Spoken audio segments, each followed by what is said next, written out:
창세기 43장입니다.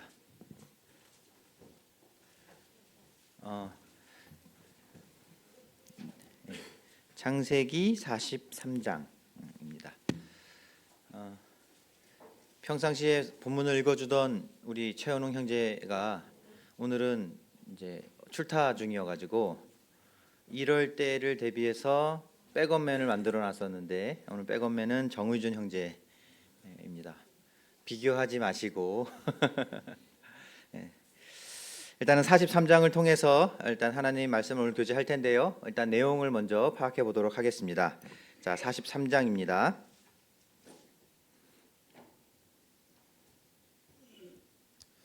그 땅에 기근이 심하고 그들이 애굽에서 가져온 곡식을 다 먹음에. 자, 지금 무슨 상황인지 아시겠죠? 자, 그 땅에 기근이 심하고, 그러니까 이스라엘 땅에 이제 기근이 심해졌습니다.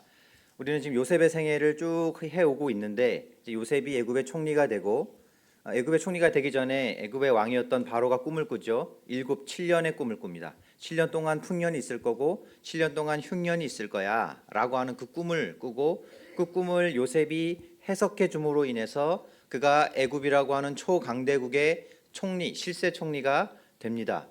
그리고 이제 7년의 풍년이 있었죠. 7년의 풍년이 있는 동안 하나님은 요셉을 통해서 그 풍년에 있었던 많은 곡식들을 애굽에 저장시켜 둡니다.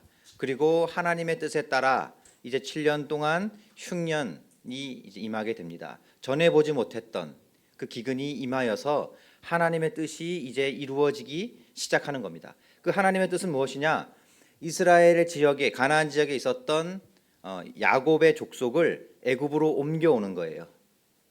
애굽으로 옮겨와서 거기에서 우리는 이제 알죠. 성경을 봐서 옮겨온 이후에 400년이라고 하는 시간을 통해서 그 작은 부족이에 불과했던 이스라엘 민족을 한 250만 정도 되는 민족으로 하나님의 나라로 이렇게 바꾸는 그 역사를 하나님이 이제 시작하고 계시는 것입니다. 그 역사를 이루시기 위해서 하나님은 요셉을 팔리기도 하시고 누명으로 갇혀서 감옥에도 가게 하시고 그 다음에 바로 앞에 세워서 총리도 만드신 겁니다. 그리고 나서 이제 기근이 시작이 된 겁니다. 하나님이 당신의 뜻을 물론 전부터 계속 이루어 오고 계셨지만 이제 전면에서 확실하고 분명하게 내가 하나님이다 라고 하는 것을 나타내기 시작하신 겁니다. 여기 보면 그 땅에 기근이 심하고 이렇게 되어 있잖아요. 심하다라고 하는 이 표현은 맹렬하다, 사납다라는 의미입니다. 아주 맹렬하고 아주 사납게 마치 맹수가 내 앞에서 나를 노려보고 있듯이 이제 그렇게 기근이 임하게 된 겁니다. 여러분, 기근이라고 하는 것은 무엇입니까? 먹고 사는 문제입니다. 그렇죠? 여러분들의 인생에서 가장 중요한 문제는 뭡니까? 먹고 사는 문제입니다.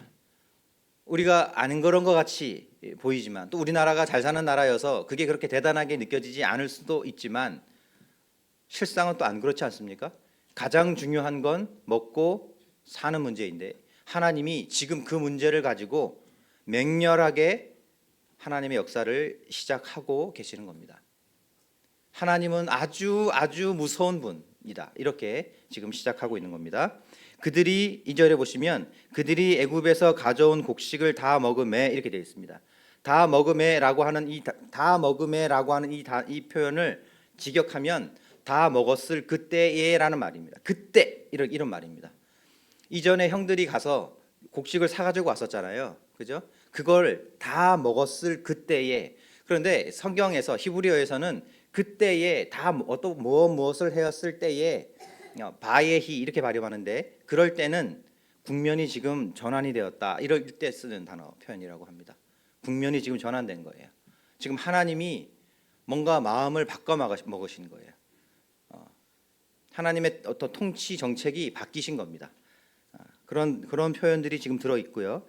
그때에 그 아버지가 그들에게 가서 이르되 가서 우리를 위하여 양식을 조금 사오라 이렇게 이야기하는 겁니다. 야곱이 이제 아들들에게 양식을 사와라. 이제 먹을 것이 다 떨어졌어. 이 이야기를 하는 겁니다. 3절. 유다가 아버지에게 말하여 이르되 그 사람이 우리에게 엄히 경고하여 이르되 너희 아우가 너희와 함께 오지 아니하면 너희가 내 얼굴을 보지 못하리라. 자, 3절에 보시면 엄히 경고하여 이르되 요셉이 그 형들에게 말했습니다. 엄히 경고하여 이르되, 경고라고 하는 동사 앞에 엄이라고 하는 아주 엄하다라고 하는 절대형 부정사가 붙어 있습니다. 이런 구조에서는 이거는 일말의 여지가 없는 그런 표현의 구조라고 합니다. 일말의 여지 없이 지금 내가 너희들한테 말하는 거야. 어떤 말을 하냐면 너의 아우가 함께 오지 않으면, 여기서 너의 아우는 누굽니까? 베냐민입니다. 요셉의 친동생, 12아들 중에 막내 아들 베냐민을 데리고 오지 아니하면 내 얼굴을 보지 못하리라. 절대 부정 지속적 금지 표현입니다. 그러니까 절대라는 표현이 지금 제가 계속 말하고 있죠. 예. 베냐민 안 오면 절대 나를 만날 수 없어. 지속적으로 만날 수 없어. 여지도 없어. 그 어떤 것도 안 돼. 베냐민을 데리고 와. 그래야 나를 만날 수 있어.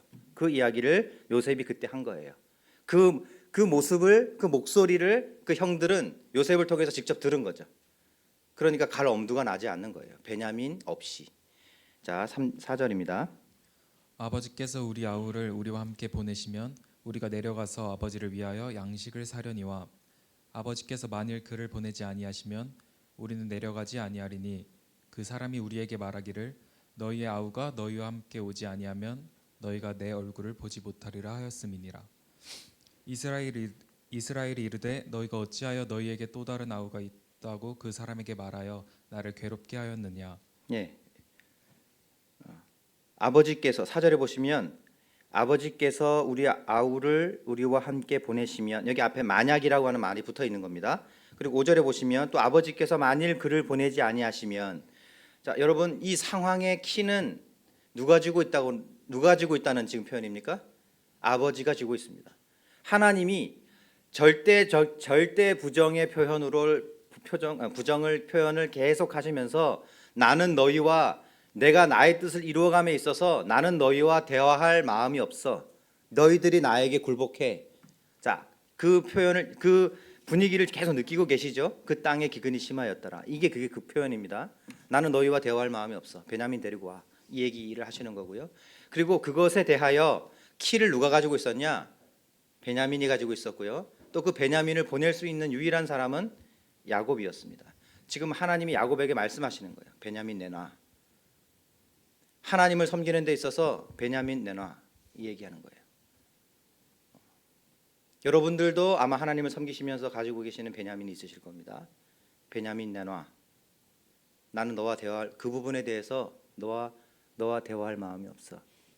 자, 그런데 야곱의 마음속엔 이런 거죠. 하나님 다 좋은데요. 베냐민은 건들지 마세요. 제 인생에서 하나님 다 좋은데 베냐민은 건들지 마세요. 그 싸움을 지금 하고 있는 겁니다. 그 긴장감이 느껴지셔야 합니다. 지금. 예, 계속 보겠습니다. 그들이 이르되 그 사람이 우리와 우리의 친족에 대하여 자세히 질문하여 이르기를 너희 아버지가 아직 살아 계시느냐 너희에게 아우가 있느냐 하기로 그 묻는 말에 따라 그에게 대답한 것이니 그가 너희의 아우를 데리고 내려오라 할 줄을 우리가 어찌 알았으리이까. 자, 자세히 질문하여 이르기를, 이건요 대답할 수 없게 묻기를이라는 말이고요. 우리 그에게 대답한 것이니라고 할 때 그 대답은요 조목조목이란 말입니다. 그가 그 권위를 가지고 대답할 수밖에 없이 질문을 다 아는 것처럼 질문을 했다는 이야기고요. 그것에 대해서 우리가 조목조목 대답한 거예요. 이 하나님이 그렇게 지금 상황을 만들어가고 계시는 거예요. 너 왜 동생 있다고 이야기해가지고 이 상황을 만들었어? 그 사람이 우리로 하여금 대답할 수 없을 만큼 자세하게 물어봤습니다. 그리고요, 우리도 그 질문에 대해서 조목조목 대답할 수밖에 없었습니다. 여러분, 하나님의 섭리는 참 무서운 겁니다. 자, 계속 보겠습니다. 유다가 그의 아버지 이스라엘에게 이르되 저 아이를 나와 함께 보내시면 우리가 곧 가리니 그러면 우리와 아버지와 우리 어린 아이들이 다 살고 죽지 아니하리이다. 내가 그를 위하여 담보가 되어오리니 아버지께서 내 손에서 그를 찾으소서. 내가 만일 그를 아버지께 데려다가 아버지 앞에 두지 아니하면 내가 영원히 죄를 지리이다. 우리가 지체하지 아니하였더라면 벌써 2번 갔다 왔으리이다. 유다가 이렇게 말합니다. 그렇게 말하는 아버지에게 아버지, 저 아이를 나와 함께 보내신다면 이렇게 이야기하거든요. 보내신다면 할 때 여기 보내다라고 표현은요 명령형으로 되어 있습니다. 아버지한테 강하게 세게 말하는 거예요. 보내십시오. 제발 좀 보내세요, 아버지. 아버지 그거 내려놓으셔야 됩니다. 그 얘기를 하는 거예요. 여러분 베냐민 내려놓으십시오. 여러분들이 가지고 계시는 그 베냐민, 하나님 이거는 건들지 마십시오 하는 그 베냐민 세게 말하는 거예요. 내려놓으십시오. 그래야 우리가 삽니다. 지금 먹을 거 다 떨어졌어요. 지금 하나님은 우리랑 대화하실 분이 아니에요. 그 이야기를, 그 분위기가 지금 이 가운데 있는 것입니다. 자, 이제 야곱은요 앞으로 가도 뒤로 가도 길이 없어졌어요. 베냐민을 보내려니 보낼 엄두가 안 나고 보내지 않으려니 우리 부족이 다 굶어 죽게 생긴 거예요. 이게 이 어떤 이 족속의 리더가 가지고 있는 이 고민에 놓여져 있는 것입니다. 그래서 이제 야곱이 결단합니다. 11절. 그들의 아버지 이스라엘이 그들에게 이르되 그러할진대 이렇게 하라. 너희는 이 땅에 아름다운 소산을 그릇에 담아 가지고 내려가서 그 사람에게 예물로 드릴지니 곧 유향 조금과 꿀 조금과 향품과 몰약과 유향나무 열매와 감 복숭아이니라. 너희 손에 갑절의 돈을 가지고 너희 자루아귀에 도로 넣어져 있던 그 돈을 다시 가지고 가라. 혹 잘못이 있었을까 두렵도다. 내 아우도 데리고 떠나 다시 그 사람에게로 가라. 전능하신 하나님께서 그 사람 앞에서 너희에게 은혜를 베푸사 그 사람으로 너희 다른 형제와 베냐민을 돌려보내게 하시기를 원하노라. 내가 자식을 잃게 되면 이르리로다. 네, 이렇게 해서 야곱이 이제 항복하게 됩니다. 하나님에게 굴복하게 되는 것입니다. 여기서 우리가 알 수 있는 것 하나가 있는데요. 하나님과 싸워서 이길 수 없다입니다. 하나님과 싸워서 이길 수 없다는 거 여러분들 여기 모르시는 분 손 한번 들어보시죠. 그런데 계속 하나님과 싸우고 계시죠. 베냐민은 건들지 마십시오라고 말하면서 자 그러면 어떻게 되느냐? 궁지에 몰려서 하나님 앞에 항복하게 됩니다. 그 내용이 있는데요. 자 야곱이 이제 베냐민을 보내면서 했었던 어떤 표현들을 조금 보겠습니다. 13절에 보시면 내 아우도 데리고 떠나 이렇게 이야기합니다. 너희는 일어나라라는 말입니다. 움직이라. 이제 내가 항복할게 이런 의미고요. 다시 그 사람에게로 가라. 14절 전능하신 하나님께서 그 사람 앞에서 너희에게 은혜를 베푸사 할 때 은혜는 엄마의 자궁이라는 의미입니다. 여러분 사람이 가장 안전한 장소가 어디입니까? 사람에게 있어서 가장 안전한 장소 엄마 품, 엄마의 자궁 속이잖아요. 하나님이 우리 아들을 엄마의 자궁 품 속에 넣고 보호해 주시기를 원한다 라고 말씀하시는 거예요. 라고 야곱이 이야기하는 거예요. 그리고 그 사람으로 너희에게 다른 형제와 베냐민을 돌려보내게 하시기를 원한다 이렇게 이야기를 해요. 여기서 다른 형제는 누굴까요? 시므온입니다. 문맥상 시므온인데 시므온이라고 성경이 표현하지 않고 다른 형제다라고 표현하는 의미는 무엇일까요? 그 속에 요셉이 들어가 있는 거예요. 이해되시죠? 예, 요셉도 복선적으로 깔려 있다 이렇게 이야기할 수 있습니다. 그가 항복했을 때 하나님이 우리를 자궁 안으로 엄마의 자궁처럼 엄마의 품 안처럼 안전한 곳에 우리를 보호하고 또 우리가 정말 생각하지도 못했던 그 사람을 만나게 하고 그 복을 누리게 해주시기를 원한다. 그러면서 정말 놀라운 고백을 합니다. 성경 통틀어서 가장 놀라운 고백을 합니다. 내가 자식을 잃게 되면 이르리로다. 여러분 성경에서 이거보다 강력한 믿음의 표현 보신 적 있으세요? 자 에스더서에 가면 에스더가 그 얘기 하잖아요. 내가 죽으면 죽으리라. 근데 저는 이거에 비하면 그거는 게임이 안 된다고 봅니다. 내 자식을 잃으면 내가 잃겠다. 이건 정말 놀라운 거예요. 이건 정말 대단한 믿음이라고 할 수 있습니다. 15절입니다. 그 형제들이 예물을 마련하고 갑절의 돈을 자기들의 손에 가지고 베냐민을 데리고 애굽에 내려가서 요셉 앞에 서니라. 요셉은 여기서 15절에서 중요한 포인트는 베냐민을 데리고 갔다는 거예요. 여러분 요셉을 만나려면 누구를 데리고 가야 됩니까? 베냐민. 요셉을 만나려면 누구를 통하여야 합니까? 베냐민입니다. 여러분 하나님을 만나려면 누구를 통하여야 합니까? 예수 그리스도를 통하여야 합니다. 계속 보겠습니다. 요셉은 베냐민이 그들과 함께 있음을 보고 자기의 청지기에게 이르되 이 사람들을 집으로 인도해 드리고 짐승을 잡고 준비하라. 이 사람들이 정오에 나와 함께 먹을 것이니라. 자, 요셉 앞에 섰어요. 요셉 앞에 섰는데 베냐민이 그들과 함께 있는 것을 요셉이 봤습니다. 자, 근데 이걸 조금 더 자세한 번역을 해보면 이런 겁니다. 요셉이 가장 먼저 베냐민이 있는지 살펴보고라는 의미입니다. 이해되시죠? 쫙 섰어요. 근데 야곱의 아들들이 쫙 서고 앞에서 요셉이 그들을 봤어요. 근데 보자마자 요셉이 가장 먼저 한 일은 뭐냐? 베냐민이 있는지 없는지부터 봤다는 이야기예요. 하나님은 우리를 보실 때 무엇부터 보실까요? 우리 안에 예수 그리스도께서 계시는가부터 보신다는 거예요. 그리고 그것이 있으면 만나준다는 거예요. 이해되시죠? 예수 그리스도를 통하여 우리가 하나님 앞에 나아가는 것입니다. 자, 구원 받을 때만 그런가요? 그렇지 않습니다. 우리의 신앙생활 속에서도 예수 그리스도를 통하여 하나님을 만나는 것입니다. 예수 그리스도 없이 나의 노력, 나의 열심, 나의 헌신 가지고 하나님을 만나는 게 아니다.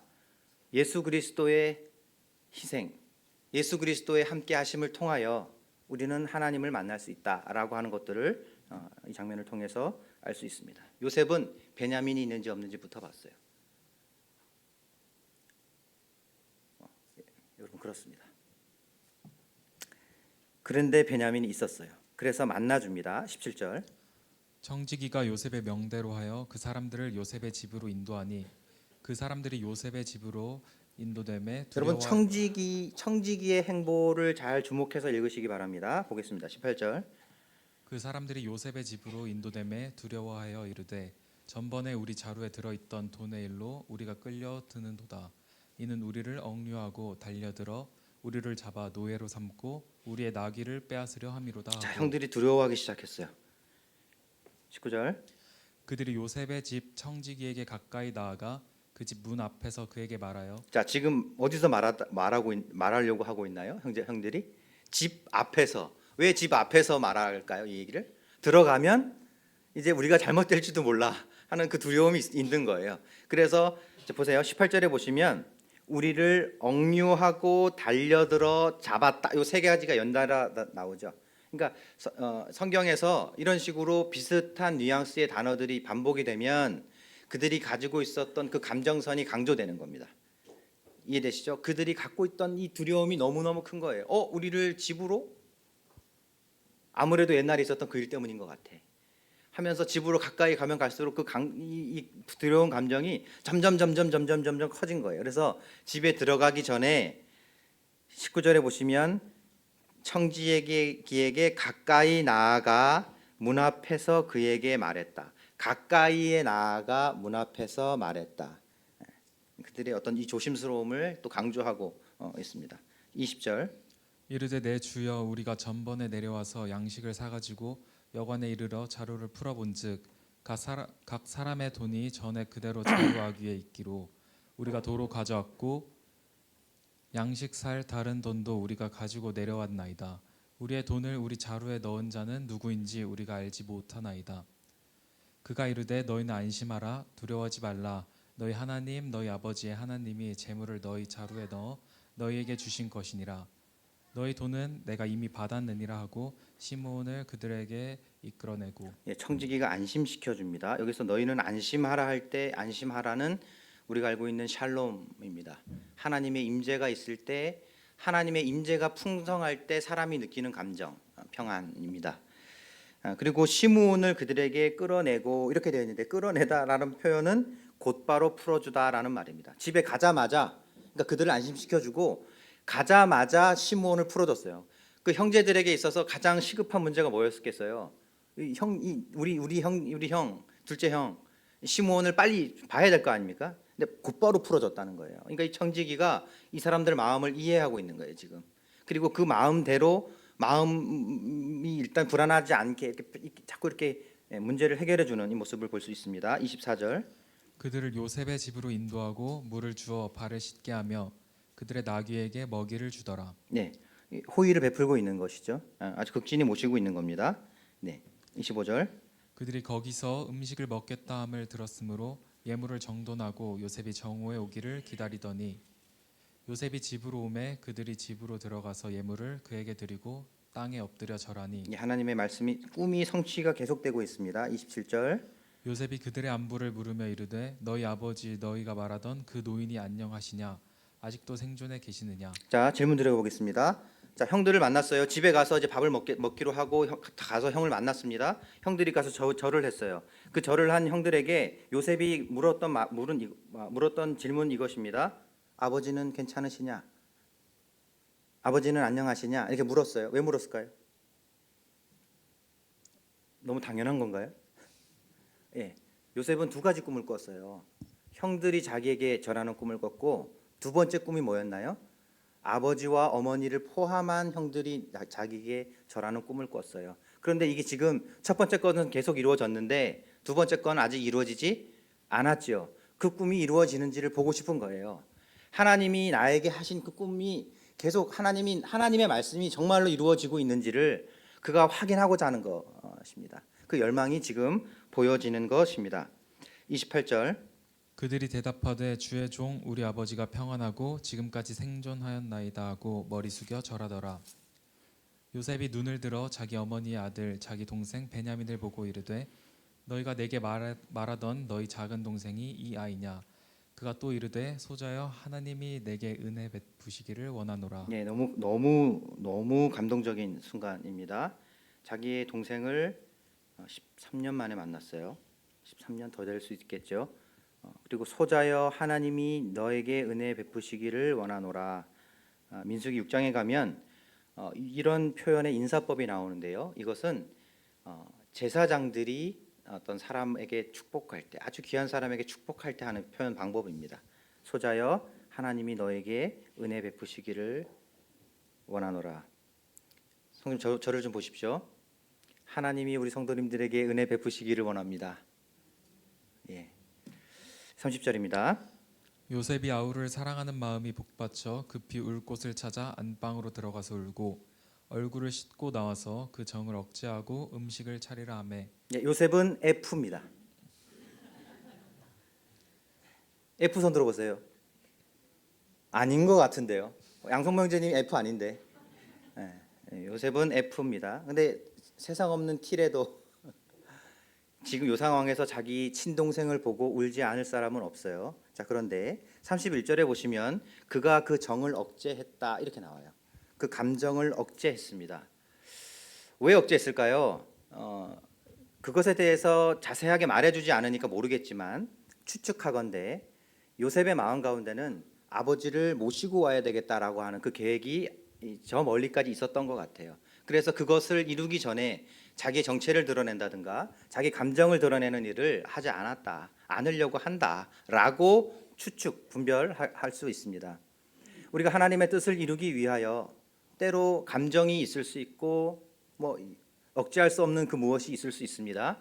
자, 그런데 하나님의 뜻을 이루기 위하여 우리가 때로는 감정을 억제하고 그럴 필요도 있어 보이시죠? 예, 그런 것 같습니다. 32절입니다. 그들이 요셉에게 따로 차리고 그 형제들에게 따로 차리고 그와 함께 먹는 애굽 사람에게도 따로 차리니 애굽 사람은 히브리 사람과 같이 먹으면 부정을 입음이었더라. 예, 예전에 보디발도 자기가 먹는 것 외에는 요셉이 그 집사일을 하는 데 대해서 간섭하지 않았다. 이거 기억나세요? 예. 먹는 것에 대해서 애굽 사람들이 부정을 탄다라고 하는 이 문화가 있었기 때문에 이제 그렇습니다. 요셉은 히브리 사람이었지만 애굽 사람으로 살고 있었기 때문에 그리고 자기는 애굽 사람이라고 하는 모습으로 나와 있기 때문에 이러한 자세를 계속 유지했던 것 같고요. 33절 보겠습니다.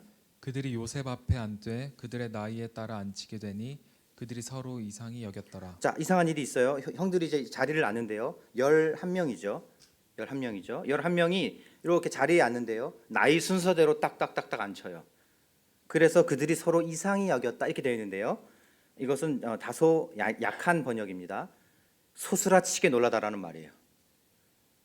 그들이 자기를 이렇게 그 애굽 총리가 이렇게 앉히는 걸 보고 순서대로 탁 앉히는 걸 보고 소스라치게 놀란 거예요.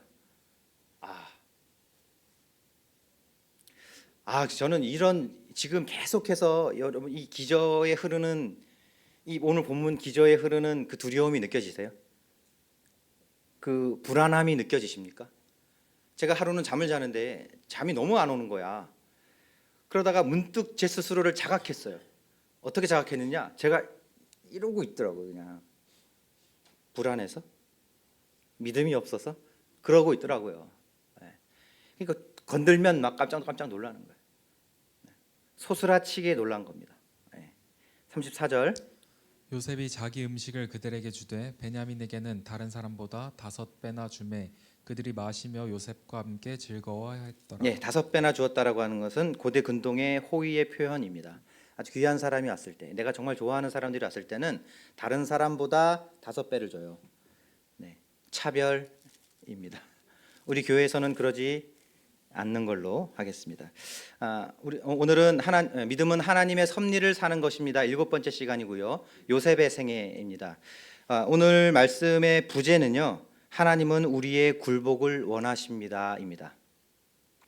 여러분, 믿음은 하나님께 굴복하는 것입니다.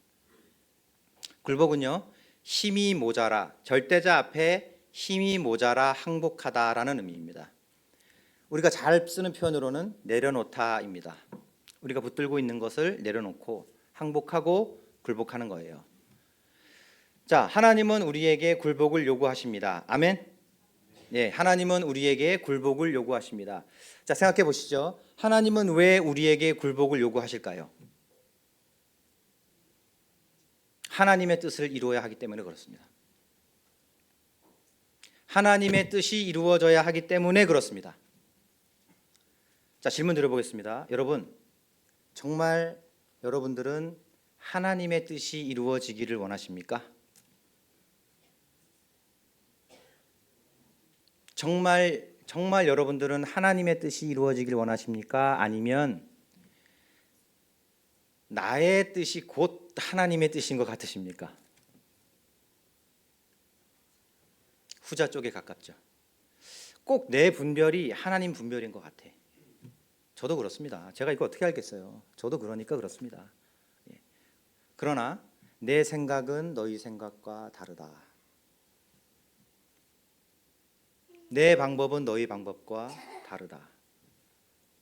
여러분, 하나님은 완전하시고요. 언제나 선하시고 완벽하신 분인데요. 우리는 언제나 연약하고 언제나 부족하고요. 언제나 악합니다. 그러한 두 개체가 만났을 때 우리가 굴복해야 하는 것은 마땅합니다. 우리가 정말 기도해야 될 것은요. 우리가 정말로 하나님의 뜻을 옳게 분별하고 그리고 그 뜻에 굴복되기를 원합니다. 정말 항복하기를 원합니다. 라고 하는 그 태도가, 그 마음이, 그 간절한 원함이 우리에게 있어야 합니다. 어떠한 것을 분별하려고 노력하기 이전에 하나님에게 항복하고자 하는 마음이 먼저 있어야 해요. 하나님은 우리에게 그것을 말씀하고 계시는 겁니다. 오늘 본문 시작은 그렇습니다. 그 땅에 기근이 맹렬하였다. 하나님의 뜻이 이루어지고 있다. 이 말입니다. 근데 그 하나님의 뜻은 나와 대화하지 않는다. 그 말입니다. 이 말은 굴복해라, 이 요구입니다. 하나님은 우리에게 굴복을 요구하고 계시는 것입니다. 하나님 우리에게 굴복을 요구하시는 첫 번째 이유는요. 하나님은 당신의 뜻을 이루시는 성품을 갖고 계시기 때문에 그렇습니다. 여러분, 하나님은 당신의 뜻을 이루시는 분이에요. 저는 하나님을 잘 알아요. 우리 하나님은요, 당신의 뜻을 이루시는 분이지 제 뜻을 이루어 주시는 분이 아닙니다. 이게 하나님이에요. 하나님은 이 오늘 본문에서는요, 아주 작은 부족이었던 이스라엘 민족을 애굽이라고 하는 강대국 속에 집어넣고 거기서 400년 동안 지내게 하면서 큰 민족, 하나님의 국가를 만들기를 원하셨어요. 그게 하나님의 뜻이었습니다. 이거는요, 오늘 본문 훨씬 이전에 아브라함 시대에 약속 이미 하셨던 거예요. 그걸 이루어 가고 계시는 거예요. 차근차근 누가 막아서도 누가 어떤 논리를 갖고 이야기해도, 누가 어떤 고집을 부려도요, 그걸 이루어 가시는 분이에요. 그게 하나님이십니다. 자, 그러면 질문 드려보겠습니다. 앞으로는 어떻게 하실까요, 하나님? 앞으로는 우리에게 좀 들어주실까요? 앞으로는 우리가 어떻게 잘하면은 하나님의 뜻을 좀 바꾸실 수 있을까요? 아니, 그렇지 않습니다. 하나님은 앞으로도 당신의 뜻을 이루어 가실 겁니다. 저는 거기에 투자하겠습니다. 여러분 어떠세요? 예, 하나님은 당신의 나라를 이루어 가실 겁니다. 어떤 모양이든지 어떻게 되든지 간에, 때로는 하나님 없는 것 같은데 이렇게 느껴질 때에도 하나님은 그래도 당신의 나라를 이루어 가실 겁니다. 우리의 삶이 거기에 투자되어야 하겠습니다. 우리 욥기서 23장 잠깐 보실까요? 욥기서.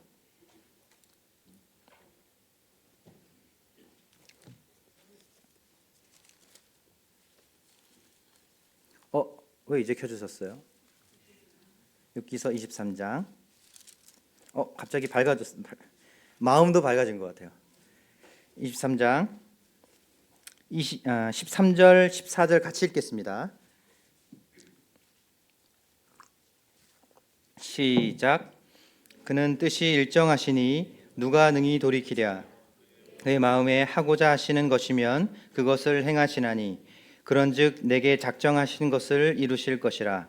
이런 일이 그에게 많이 있느니라. 여러분, 하나님은 작정하신 뜻을 이루시는 분입니다.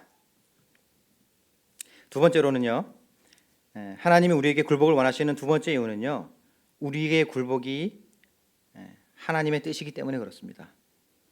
하나님 스스로가, 하나님은 당신의 뜻을 이루는 성품을 가지고 계시고요, 그것의 연장선상에서 하나님은 우리에게 굴복을 요구하고 계세요.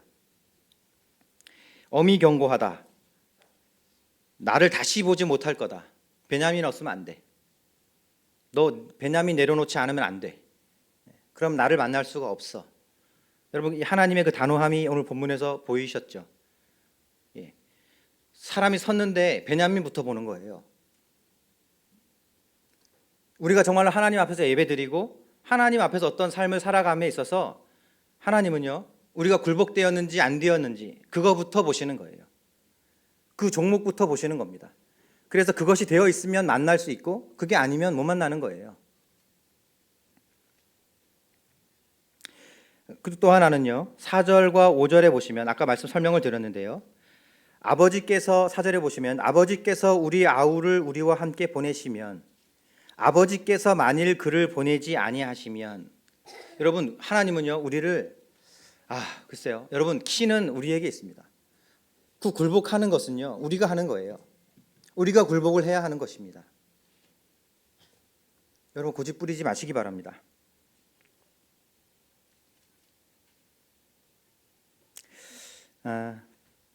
세 번째로는요, 하나님은 왜 우리에게 굴복을 원하시느냐? 고집 부리면요, 굴복하지 않으면요, 고통의 시간만 늘어나기 때문에 그렇습니다.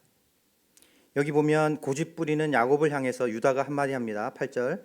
유다가 그의 아버지 이스라엘에게 이르되 저 아이를 나와 함께 보내시면 우리가 곧 가리니 그러면 우리와 아버지와 우리 어린 아이들이 다 살고 죽지 아니하리이다. 10절. 우리가 지체하지 아니하였더라면 벌써 2번 갔다 왔으리이다. 야곱이 고집 부리느라고 시간을 보내고 있는 거예요. 2번이나 더 갔다 올 수 있는 그 시간 동안 그 시간을 허송세월 보내고 있는 거예요.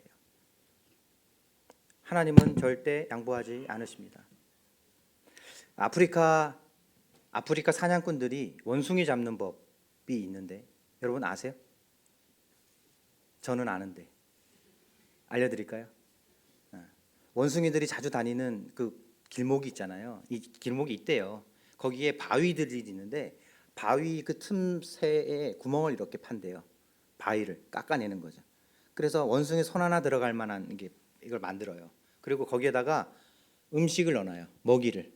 그러면 원숭이가 손을 딱 넣고 넣을 때는 이렇게 하고 넣으니까 들어간대요. 그런데 잡으면 이제 못 빼는 거야, 얘가. 자, 그러면 이제 원숭이가 잡았어. 못 빼. 그러면 사냥꾼이 천천히 걸어가요. 그러면 사냥꾼이 걸어오는 거를 볼까요, 안 볼까요? 보죠. 자, 그런데 잡힐까요? 안 잡힐까요? 잡힙니다. 원숭이 IQ는 30이래요. 아무래도 저도 30인 것 같아요. 여러분, 손을 넣고 움켜쥔 걸 놓지 않으면 고통만 당합니다. 그게 성경이 우리에게 말해주고 있는 것입니다. 내려놓지 못하는 거예요. 하나님, 베냐민은 건들지 마세요. 다 할 수 있잖아요. 하나님이 야곱을, 그 믿음을 정죄하셨잖아요. 야곱이 가장 사랑했던 인물이 있습니다. 누굽니까? 라헬이었어요.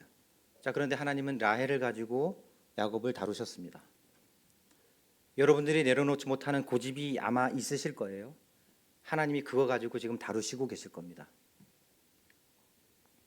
여러분, 그거 안 내려놓으시면 2번이나 더 갔다 올 수 있는데, 여러분, 야곱이 베냐민을 내려놓았으면은요, 요셉을 빨리 만날 수 있었어요. 시므온도 빨리 나올 수 있었어요. 그리고 그 가난에서도 엄청나게 빨리 나올 수 있었어요. 자, 그런데 그거 고집 부리느라고 2번이나 더 갔다 올 시간을 낭비하고 있었던 것입니다. 여러분, 내려놓지 않으면 고통의 시간만 늘어날 뿐입니다. 네, 마지막 4번째인데요. 하나님은 우리에게 굴복을 원하시는 이유는요, 우리가 굴복하면 그때 하나님이 준비해 놓으신 복을 얻을 수 있기 때문에 그렇습니다. 잘 생각해 보세요, 여러분. 하나님은요, 이미 애굽에다가 식량을 많이 쌓아두셨어요. 그리고 하나님은 이미 요셉을 총리로 만들어 놓으셨어요. 그리고 하나님은 이미 요셉을 살려 놓으셨어요. 야곱이 결정만 하면, 야곱이 결단만 하면 다 야곱게 됩니다. 그렇죠? 자, 그런데 그거 못해서 아둥바둥 하다가 이렇게 시간만 보내게 되었잖아요. 내려놓으면 그때 하나님께서 이미 준비해 놓으신 그 복을 누릴 수 있다. 이렇게 하나님의 역사를 내가 경험할 수 있다 라고 성경이 말하고 있는 것입니다. 그런데요, 여러분, 믿음은 말이 아니라 삶이기 때문에, 여러분, 오늘 저는 개인적으로 오늘 43장을 읽으면서 가장 마음에 좀 어려움이 되었던, 제가 소화하기 좀 어려운 그 구절이 있었는데요. 내가 자식을 잃게 되면 잃으리로다라는 말씀입니다.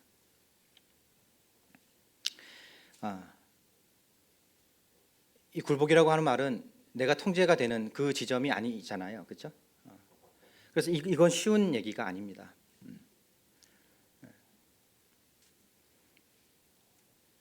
그래서 참 말씀을 전하면서도 참 제 마음이 저도 참 많이 어려운데요.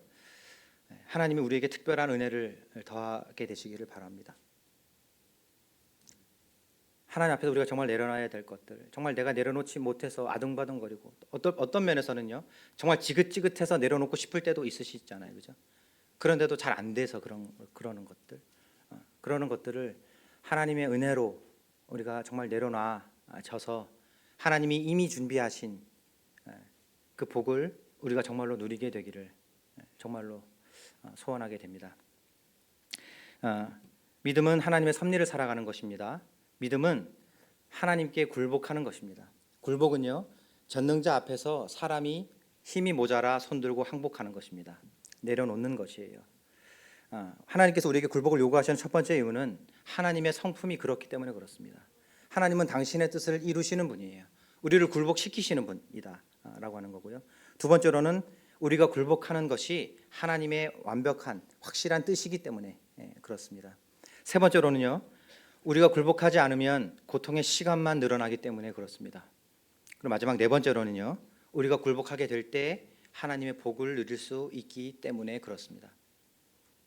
여러분, 정말 우리가 하나님 앞에서 우리가 가지고 있는 베냐민을 내려놓기를 기도합니다. 우리가 정말 그것을 위해서 은혜를 하나님께 구하게 되기를 바랍니다.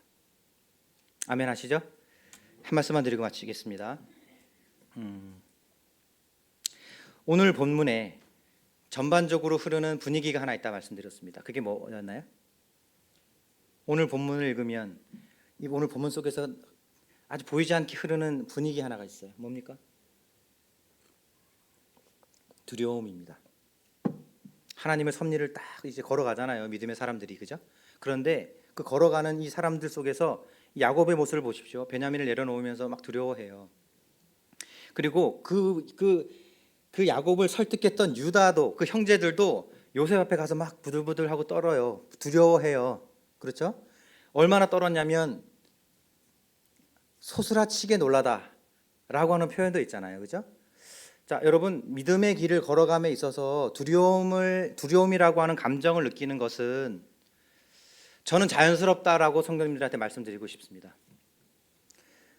다소 교회에서는 믿음이 있으면 두렵지도 않고 뭐 스트레스 없고 뭐 이렇게 우리가 얘기하는 경향이 있는데, 여러분, 우리가 하나님의 섭리를 살아가는 것은요, 두려운 일이에요. 왜 그럴까요? 예, 완전한 전능자가 제시한 길을 불완전한 자들이 걸어가기 때문에 그렇습니다. 하나님은 완전하신데요, 나는 불완전하니까 그 완전하신 하나님의 제시한 길을 내가 걸어가려고 하다 보니까 불안합니다. 동의 안 한다 손 들어보세요. 예, 다 동의하는 걸로 제가 알겠습니다. 예, 그렇습니다. 마음의 어려움도 되고요. 자, 그런데 그러한 두려움이 오늘 본문 기저에 쭉 흐릅니다. 그런데 오늘 본문에 이러한 두려움 속에서 평안을 선물하는 사람이 있어요. 누구죠? 청지기입니다. 자, 두려워하는 아들들, 요셉의 형제들에게 청지기가 했던 모습을 보겠습니다. 19절입니다. 제가 읽겠습니다. 그들이 요셉의 집 청지기에게 가까이 가 그들의 집 문 앞에서 그에게 말하여 이르되 내 주여 우리가 전번에 내려와서 양식을 사 가지고 넘어가겠습니다. 23절 그가 이르되 청지기가 이르되라는 말입니다. 너희는 안심하라 두려워하지 말라 너의 하나님 너의 아버지의 하나님이 재물을 너희 자루에 넣어 너희에게 주신 것이라. 안심하라 두려워하지 말라 이렇게 말해줘요. 자, 샬롬입니다.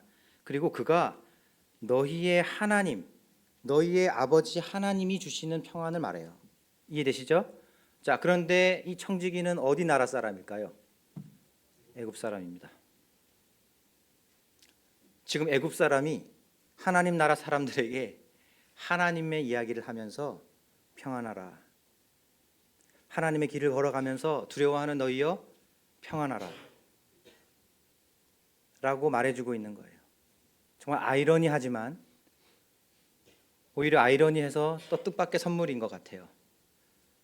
여러분 평안하십시오.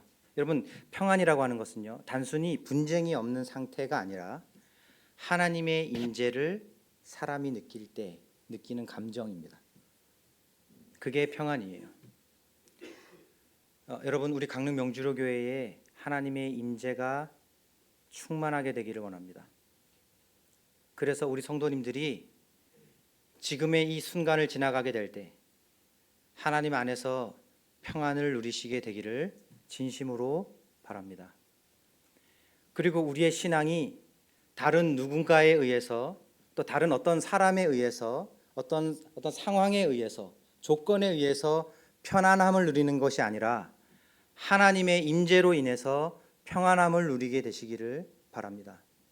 우리가 정말로 그렇게 되기를 원합니다. 간증 하나 할까요? 제가 출근을 해서 있는데 이제 박용청 형제님은 2층에서 근무하시고 저는 1층에서 근무했어요. 우리는 서로를 이해할 수 없었어요. 왜 이해할 수 없었냐?